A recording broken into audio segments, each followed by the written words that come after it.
Bonjour, je vais vous montrer comment les classeurs ou les classements de Foxys fonctionnent. Tout d'abord, sélectionnez le tableur sur lequel vous voulez travailler. Par exemple, je vais travailler sur le suivi de contact, c'est-à-dire que vous allez retrouver l'intégralité des actions rattachées à un contact. Je clique sur Visualiser, on le veut en mode classement. Il vous affiche tous les classeurs existants. Si je veux en créer un nouveau, je clique sur Personnaliser et je fais Créer un nouveau. Le type de données que je veux dans mon classeur. Par exemple, je veux le type d'action. Si je tape la lettre type, à droite, l'intégralité des champs de Foxys utilisant le mot type s'affiche. Quelques données sont interactives, c'est-à-dire que dans mon classeur, je pourrais déplacer les données.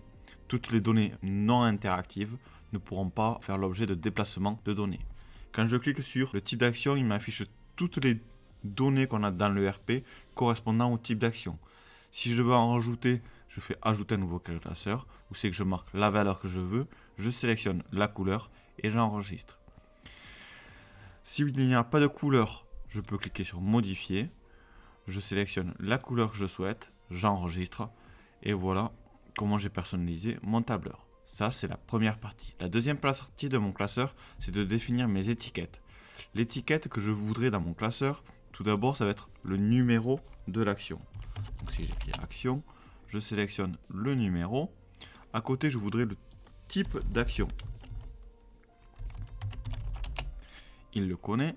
Derrière, je vais mettre la description. Et enfin, on va mettre le nom de l'entreprise.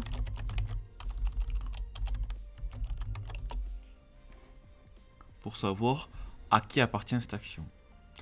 Je vais lui donner un nom. Mettons que ça va être le classeur pour la formation. Je veux que toutes les données, toutes les actions présentes, elles me concernent et elles soient en cours.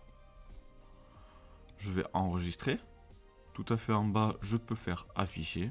Donc on retrouve toutes mes actions qui sont venues se ranger par pavé. C'est qu'on va retrouver le archivé avec la couleur.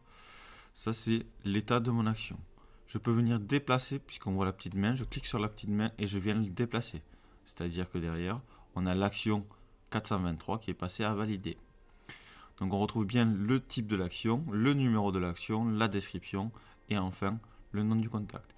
Il est bien évident que si je clique sur le nom du contact, ça va m'ouvrir le formulaire du contact, que si je tape sur des informations liées à l'action, ça va m'ouvrir l'action elle-même pour que je puisse la modifier personnellement. Des petites bulles de couleur apparaissent. Ça, c'est parce que Foxys relie les données avec d'autres classeurs que vous avez paramétrés ou d'autres indicateurs. C'est-à-dire que toutes les actions commerciales qui sont présentes dans ce ERP sont en vert. Toutes les démonstrations sont en vert plus foncé. Toutes les actions projets sont en orange, etc.